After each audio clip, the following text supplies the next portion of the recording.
Hello दोस्तों, स्वागत है आपका एक बार फिर से हमारे यूट्यूब चैनल स्टडी विद सभी पर। आज हम करने वाले हैं बाल विकास के कुछ ऐसे प्रश्न जो आने वाले सभी टीचिंग एग्जाम में बहुत ही हेल्पफुल हैं। तो देखते हैं पहला क्वेश्चन क्या है। जब एक निर्योग्य बच्चा पहली बार विद्यालय आता है तो शिक्षक को क्या करना चाहिए। ऑप्शन दिए हैं, उसे अन्य विद्यार्थियों से अलग रखना चाहिए, या फिर समायोजन हेतु विशिष्ट शैक्षिक अवसर विकसित करने के लिए बालक के माता पिता के साथ चर्चा करनी चाहिए, या फिर प्रवेश परीक्षा लेनी चाहिए, या फिर बच्चे के निर्योग्यता के अनुसार उसे विशेष विद्यालय में भेजने का प्रस्ताव देना चाहिए। इसका जो राइट ऑप्शन है ऑप्शन नंबर 2 है। अगला क्वेश्चन है, छोटे शिक्षार्थियों को कक्षा कक्ष में समवयस्कों के साथ अंतःक्रिया करने के लिए प्रोत्साहित करना चाहिए, जिससे पाठ्यक्रम को बहुत जल्दी पूरा किया जा सके, या फिर वे पढ़ने के दौरान सामाजिक कौशल सीख सके, या फिर शिक्षक कक्षा कक्ष को बेहतर तरीके से नियंत्रित कर सके, या फिर वे एक दूसरे से प्रश्नों के उत्तर सीख सके। इसका जो राइट ऑप्शन है ऑप्शन नंबर 2 है, वे पढ़ने के दौरान सामाजिक कौशल सीख सके। क्वेश्चन नंबर 3, प्राथमिक स्तर पर निम्नलिखित में से किसे एक शिक्षक का सर्वाधिक महत्वपूर्ण गुण माना जाना चाहिए। ऑप्शन दिए हैं, पढ़ाने की उत्सुकता, धैर्य एवं सहिष्णुता। ऑप्शन नंबर 3, शिक्षण पद्धति में दक्षता एवं विषय का ज्ञान, या फिर उच्च मानक भाषा में पढ़ाने की दक्षता। इसका जो राइट ऑप्शन है ऑप्शन नंबर 2 है, धैर्य एवं सहिष्णुता। क्वेश्चन नंबर 4, वह स्थिति जिनमें एक बच्चा पदार्थ तथा घटना के बारे में तार्किक सोचना शुरू करता है वो जाना जाता है। संवेदना प्रेरक स्थिति, साहजिक क्रियात्मक स्थिति, पूर्ण साहजिक स्थिति, या फिर दृढ़ क्रियात्मक स्थिति। इसका जो राइट ऑप्शन है ऑप्शन नंबर 4 है, दृढ़ क्रियात्मक स्थिति। क्वेश्चन नंबर 5, एक शिक्षक अपने लोकतांत्रिक स्वभाव के कारण छात्रों को कक्षा में कहीं भी बैठने देता है। कुछ एक साथ बैठकर सामूहिक पठन करते हैं, कुछ शांति से बैठकर स्वयं पठन करते हैं। अभिभावक इसे पसंद नहीं करते हैं। इस परिस्थिति से निपटने का निम्नलिखित में से सर्वश्रेष्ठ उपाय हो सकता है कि ऑप्शन है, अभिभावक प्राचार्य से शिक्षक की शिकायत करें, या फिर अभिभावक को अपने बच्चे का अनुभाग बदलने के लिए प्राचार्य से अनुरोध करें, या फिर अभिभावक शिक्षक के प्रति विश्वास रखें और शिक्षक से समस्या के बारे में चर्चा करें, या फिर अभिभावक बच्चे को विद्यालय से निकाल लें। इसका जो राइट ऑप्शन है ऑप्शन नंबर सी है, अभिभावक शिक्षक के प्रति विश्वास रखें और शिक्षक से समस्या के बारे में चर्चा करें। क्वेश्चन नंबर 6, निम्नलिखित में से कौन सा कथन अधिगम की प्रक्रिया की विशेषता नहीं माना जा सकता है। ऑप्शन दिए हैं, अधिगम लक्ष्योन्मुखी होता है, या फिर न सीखना भी एक अधिगम प्रक्रिया है, शैक्षिक संस्थान ही एकमात्र ऐसे स्थान है जहाँ पर अधिगम होता है, या फिर अधिगम एक व्यापक प्रक्रिया है। इसका राइट ऑप्शन सी है। क्वेश्चन नंबर 7, आकलन को उपयोगी और रुचिकर प्रक्रिया बनाने के लिए निम्नलिखित सावधानी बरतनी चाहिए।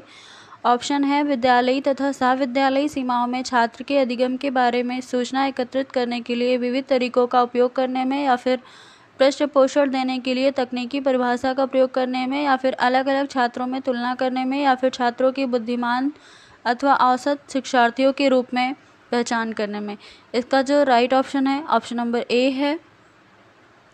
अगला क्वेश्चन है क्वेश्चन नंबर 8, एक शिक्षक को अपने छात्र की क्षमताओं को समझने का प्रयास करना चाहिए। निम्नलिखित में से कौन सा क्षेत्र इस उद्देश्य से संबंधित है। सामान्य मनोविज्ञान, या फिर शैक्षिक मनोविज्ञान, शैक्षिक समाजशास्त्र, या फिर सामाजिक दर्शन शास्त्र। इसका राइट ऑप्शन बी है, शैक्षिक मनोविज्ञान। क्वेश्चन नंबर 9, सृजनात्मक शिक्षार्थी वही है जो रेखा चित्रण एवं चित्रकारी में बहुत दक्ष है, अत्यधिक बुद्धिशाली, या फिर जांच परीक्षाओं में निरंतर अच्छे अंक प्राप्त करने में सक्षम है, पार्श्विक विचारशीलता एवं समस्या समाधान में अच्छा है। इसका जो राइट ऑप्शन है ऑप्शन नंबर 4 है। अगला क्वेश्चन नंबर 10, शिक्षण की प्रक्रिया में शिक्षा का स्थानांतरण हो सकता है शून्य, सकारात्मक, नकारात्मक, या फिर यह सभी। इसका राइट ऑप्शन ऑप्शन नंबर 4 या सभी। क्वेश्चन नंबर 11, शिक्षार्थी जो सीख चुके हैं उसे दोहराने अथवा याद करने में सहायता करना महत्वपूर्ण है, क्योंकि किसी भी कक्षा अनुदेश हेतु यही सुविधाजनक शुरुआत है, या फिर पूर्व ज्ञान को नई जानकारी से जोड़ना अधिगम को बढ़ाता है, या फिर पुराने पाठों को दोहराने का यही प्रभावपूर्ण तरीका है, या फिर यह शिक्षार्थी की स्मृति को बढ़ाता है और इससे अधिगम को सशक्त बनाने में मदद मिलती है। इसका जो राइट ऑप्शन है ऑप्शन नंबर बी हो जाएगा, यानी कि 2, पूर्व ज्ञान को नई जानकारी से जोड़ना अधिगम को बढ़ाता है। क्वेश्चन नंबर 12, शिक्षार्थियों को प्रोत्साहित नहीं करना चाहिए। कक्षा के अंदर और बाहर यथासंभव अनेक प्रश्न पूछने के लिए या फिर समूह कार्य में अन्य शिक्षार्थियों के साथ सक्रिय परस्पर संवाद करने के लिए या फिर यथासंभव अनेक पाठ्य सहगामी गतिविधियों में भाग लेने के लिए या फिर शिक्षक द्वारा पूछे जा सकने वाले सभी प्रश्नों के उत्तर याद करने के लिए। इसका जो राइट ऑप्शन है ऑप्शन नंबर 4 है। क्वेश्चन नंबर 13, मोहन खिलौनों के घटकों के अन्वेषण के लिए उन्हें तोड़कर अलग अलग कर देता है। आप क्या करेंगे? मोहन को कभी खिलौनों से नहीं खेलने देंगे या फिर सदैव कड़ी नज़र रखेंगे या फिर उसके स्वभाव को प्रोत्साहित करते हुए उसकी ऊर्जा को सही दिशा प्रदान करेंगे या फिर उसे समझाएंगे कि खिलौना नहीं तोड़ने चाहिए। इसका ऑप्शन नंबर 3 राइट है। उसके स्वभाव को प्रोत्साहित करते हुए उसकी ऊर्जा को सही दिशा प्रदान करेंगे।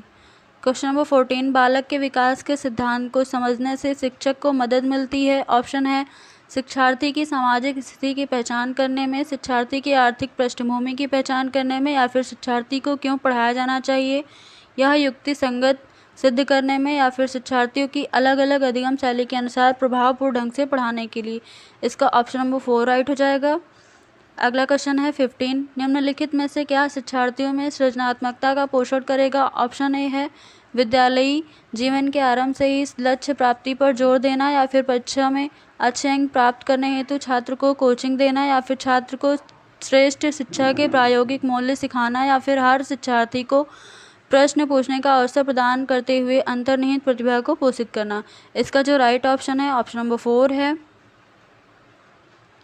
अगला क्वेश्चन 17, पियाजे के अनुसार नैतिक विकास स्वायत्त बच्चों की सामाजिक समझ लगभग जैविक परिपक्वता के माध्यम से आती है। स्वायत्त बच्चों की सामाजिक समझ साथियों के साथ संबंधों की आपसी लेन देन के माध्यम से आती है या फिर स्वायत्त बच्चों की सामाजिक समझ अभिभावकों की मॉडलिंग के माध्यम से आती है या फिर स्वायत्त बच्चों की सामाजिक समझ उनकी शैक्षिक व्यवस्था में उनके अध्ययन के माध्यम से आती है। इसका जो राइट ऑप्शन है ऑप्शन नंबर 2 है।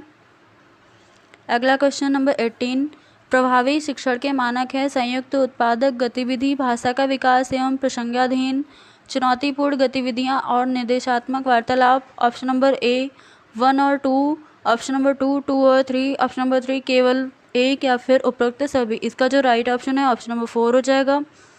अगला क्वेश्चन 19, निर्देशात्मक वार्तालाप का अर्थ है पाठ्यक्रम में भाषा का विकास, बातचीत के माध्यम से अध्यापन, जटिल विचारों का अध्यापन या फिर छात्रों के जीवन से स्कूल को जोड़ना। इसका जो राइट ऑप्शन है ऑप्शन नंबर 2 है, बातचीत के माध्यम से अध्यापन।